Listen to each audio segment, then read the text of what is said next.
नमस्कार, मेधज astro channel पे मेधज परिवार इन संस्कार में आप सबका बहुत बहुत स्वागत है। दिन 9 जुलाई 2026 गुरुवार, तिथि श्री मापनोति, तिथि है नौमी, तत्पश्चात दसवीं तिथि। नौमी तिथि रिक्ता तिथि होती है और नौमी बहुत ही पावरफुल तिथि है। बस नौमी तिथि पर लोन मत दीजिए, किसी को पैसे मत दीजिए, वो कभी वापस नहीं मिलेगा, ये याद रखिएगा। नौमी तिथि रिक्ता है तो शनिदेव के अनुसार फल देती है। शनिदेव रेवती में है, रेवती के विषय में मैं काफी बात कर चुका हूँ। नौमी का स्वभाव मंगल जैसा होता है। मंगल रोहिणी में है। कल बुधवार को रोहिणी में वो सर्वार सिद्धि बना रहे थे, आज रोहिणी में वो कोई योग नहीं बना रहे हैं। नौमी तिथि गुरुवार है आज, तो गुरुवार के दिन अमृत योग बनाती है। अश्विनी नक्षत्र भी है। ऐसे बड़े ही कम मुहूर्त होते हैं जिसके अंदर आपको किसी भी प्रकार को कार्य करने की सिद्धि प्राप्त हो सकती है। उनमें से होता है नौमी, अश्विनी, गुरुवार। कल जब मैं देव ऋण की बात कर रहा था तो मैं वीडियो खत्म होने के बाद मुझे याद आया कि देखिए, जैसे सोमवती अमावस्या लोग मनाते हैं, वैसे आपको बताता हूँ कुछ देव ऋण चुकाने के कुछ समय होते हैं, जैसे संक्रांति, पूर्णिमा, है ना, जो हम लोग के फेस्टिवल्स होते हैं, त्यौहार होते हैं। उसी प्रकार से सोमवार को अमावस्या, रविवार को सप्तमी, मंगलवार को चतुर्थी और बुधवार को यदि अष्टमी हो जाए, जो कि कल थी। ऐसे दिन यदि आप किसी देवी देवता की पूजा करें, जो कि करना आप चाहें, ये 7000 वर्षों तक वो पुण्य आपको रहता है आपके साथ। तो आज के दिन आप देखिए, नौमी तिथि है। नौमी बता दिया, रिक्ता तिथि है। शुरू में संघर्ष रहता है मगर बाद में सफलता प्राप्त होती है। तत्पश्चात दसवीं तिथि है। नौमी और दसवीं दोनों की भी में ही सिंह और वृश्चिक राशि दग्ध हो जाती है और सिंह में मघा के केतु हैं। मघा के केतु पुकार पुकार के बोल रहे हैं कि पितृ हमसे मांग रहे हैं अपना प्रेम, अपने एक तरीके से प्रेम ही मांग रहे हैं। कर्ज क्या मांगेंगे पितृ हमारे। छोटी छोटी बातें जो पितरों की हो उनको याद करके उनको अपना ग्रेटिट्यूड पे करिए, सम्मान प्रेम प्रकट करिए। वो ही बहुत है आज के दिन पुण्य प्राप्त करने के लिए। कुछ घटनाएं, आकस्मिक मृत्यु हो जाती है घरों में, बच्चे जल जाते हैं। मैंने सुना कुछ दिनों पहले आग लग गई थी स्कूल में। इस प्रकार की घटनाएं कुल दोष की वजह से ही होती हैं और अब इतनी संख्या बढ़ती जा रही है हादसों की कि ऐसा लग रहा है कि लोग अपने ऋण से विमुख ही होते जा रहे हैं। देखिए, नथिंग कम्स फ्री। ये जो मुफ्त का राशन, मुफ्त का भोजन, मुफ्त के पैसे हैं, ये इस देश को भी चूस रहे हैं, खोखला कर रहे हैं और हमारे जीवन को भी खोखला कर रहे हैं। इसी मुफ्त ने हमको ये सारे दोषों को जन्म दिया है। ऋषि ऋण, देव ऋण और पितृ ऋण, ये है और है। ऐसा नहीं हो सकता कि आप ऋषि को फ्री में, ऋषि से मिल जाएगा, फ्री में जन्म हो गया।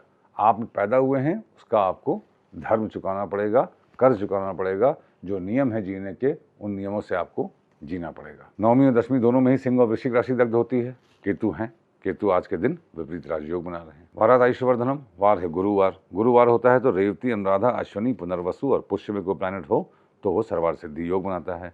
आप देखिए, झड़ी लगी है आज के दिन शुभता की। कितना शुभ दिन है। रेवती में शनि है, सर्वार सिद्धि योग बना रहे हैं। पुनर्वसु में बुध हैं, वक्री हैं, 3 गुना ज़्यादा पावरफुल योग बना रहे हैं, सर्वार सिद्धि।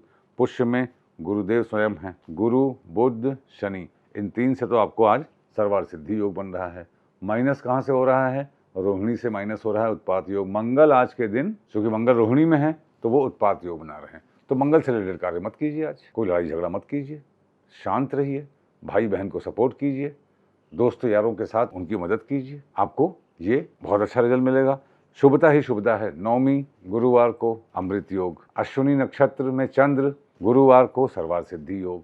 नौमी प्लस अश्विनी प्लस गुरुवार, any kind of Siddhi you can achieve today. इतना शुभ दिन है आज, तो इस प्रकार से हमको समझना चाहिए। अश्विनी वैसे भी हीलिंग का नक्षत्र है, अश्विनी नक्षत्र है आज के दिन। तो जब अश्विनी नक्षत्र होता है तो रोहिणी, पूर्वा, फाल्गुनी और ज्येष्ठा में कोई प्लैनेट हो तो वो भी एक्टिवेट होता है। तो इसका मतलब देखिए, मंगल एक्टिवेटेड है, मगर गुरुवार है तो जरा सा झगड़ा करेंगे आपको तो बहुत नुकसान हो जाएगा। आग वाली जगहों से दूर रहें। आग, अपने घर में जो फायर के अरेंजमेंट्स हैं आग बचाने के, उनको फिर से चेक कर लीजिए, उनमें कुछ समस्या हो सकती है। फायर एक्सटिंग्विशर इत्यादि। आग, अग्नि के प्रति सावधानी रखना विशेष रूप से आवश्यक है, क्योंकि अगर आग लगेगी तो बढ़ती ही चली जाएगी। 2 प्रकार की अग्नि होती है, एक वो जो हम दिया जलाते हैं और पूजा अर्चना करते हैं, और वही अग्नि अगर ठीक से न संभाली जाए तो आग की तरह पूरे शहर को, पूरे जंगल को भस्म कर देती है। योगात रोग निवारणम योग है सुकर्मण योग। सुकर्मण योग बहुत अच्छा है। फिर धृति योग। सुकर्मण योग पुनर्वसु है तो बुध है उसमें, उनकी वजह से अच्छा है। धृति योग मतलब गुरुदेव हैं, तो योग भी बहुत शुभ है आज। धृति योग के स्वामी भी शुक्र होते हैं। तो गुरु से, शुक्र से, शनि से, बुध से, इन सब से आपको एक प्रकार से सर्वार्थ सिद्धि योग जैसा पुण्य प्राप्त हो रहा है। लत्ता, घात, वेद आप जोड़ेंगे, ये वीडियो बाद में चल ही जाएगा। देखिए, कल मैंने बताया था आपको जब ऋण के बारे में, तो छठा भाव के बारे में बताया था। अपनी कुंडली उठा के देख लीजिए। छठा भाव में दो चीजें हैं। एक तो पाक लग्न आपको बताया था मैंने, लग्नेश जहां बैठे हैं उस भाव को लग्न बना लीजिए और ग्रह जैसे हैं उसी राशि में रहने दीजिए। वहां से जो छठा भाव है वहां तो आपको सरेंडर रहना है, जो हो जाए उसको accept life as it comes. वो आपका पाप है बेसिकली। वहां पे आपने अति की हुई है पूर्व जन्मों में। वो एक चैप्टर था जो पहले बताया था। आज मैं दूसरी बात कर रहा हूँ। आज मैं लग्न से छठे भाव की बात कर रहा हूँ। देखिए, लग्न से छठा भाव हमारे ज्योतिष में 6, 8, 12 के जो भाव होते हैं इनको दो स्थान कहा गया है। छठे भाव में जो बैठा प्लैनेट है, छठा भाव बेसिकली किसका होता है? ऋण, रोग, शत्रुता।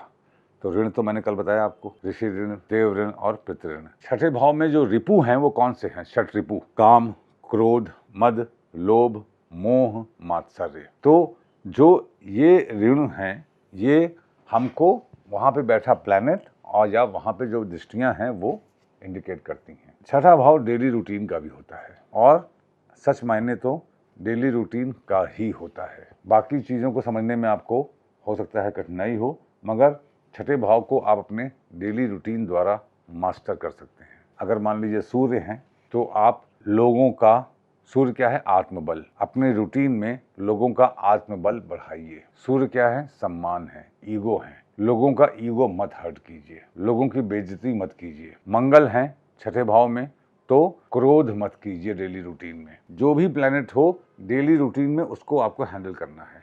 बुध हैं तो डेली रूटीन में आप व्यसन मत कीजिए, डेली रूटीन में आप धोखा मत दीजिए, गंदी बातें मत कीजिए, कम्युनिकेशन डैमेज मत कीजिए। शुक्र है तो किसी का पैसा मत हरिए, डेली रूटीन में व्यभिचार मत कीजिए, बहनों की सेवा कीजिए। शनिदेव हैं तो डेली रूटीन में झूठ मत बोलिए। राहु हैं तो माया मत फैलाइए, अफवाहें मत फैलाइए। केतु हैं तो छोटी छोटी बातों को लेके प्रपंच मत कीजिए। गुरु हैं तो कुछ मत कीजिए, गुरु अपना रास्ता ढूंढ लेंगे। छठे भाव में यदि गुरु हो या गुरु की दृष्टि हो तो आपको जो उचित होगा आपको मिल जाएगा और धीरे धीरे आप सारे ऋणों से मुक्त हो जाएंगे। मैं छठे भाव में बैठे गुरु को या छठे भाव पे गुरु की दृष्टि हो, ऐसे लोगों को जीवन में सही समय पे सही रास्ता, सही गाइडेंस मिल जाता है और वो आचरण भी वैसा कर लेते हैं। जो मैंने भी बताया इसको डिटेल में कभी आगे एक्सप्लेन करूंगा, इसको समझने की कोशिश कीजिएगा। इसी में सारा रहस्य है आपके जीवन का। छठे भाव में बैठे ग्रह आपके डेली रूटीन में उसी प्रकार से जीवन जीने पर पूरी कुंडली को सुधार देते हैं। छठा भाव बेसिकली होता क्या है? छठा भाव होता है डिनायल का, ऑपोजिशन का। किसी भी भाव से जो छठा भाव होता है वो उस भाव के ऑपोजिशन का होता है, उस भाव को अपोज करने का होता है। तो जो आपका विरोध कर रहा है आप उसके विरोध को कैसे सहेंगे, कैसे झेलेंगे, उसके अनुसार रहिए तो वो विरोध नहीं होगा। यदि छठे भाव में कोई ग्रह नहीं है तो छठे भाव में पड़ने वाली ग्रहों की दृष्टि को देखिए, और वो दृष्टि भी नहीं है तो छठे भाव का स्वामी जो हो उसके अनुसार कार्य कीजिए। यही है ज्योतिष को लाइफस्टाइल में इम्प्लीमेंट करना और उसके अनुसार अपना जीवन यापन करना। घर से बाहर निकलने से पहले जीरा खा कर निकलिए। आपका दिन शुभ हो। Thank you very much.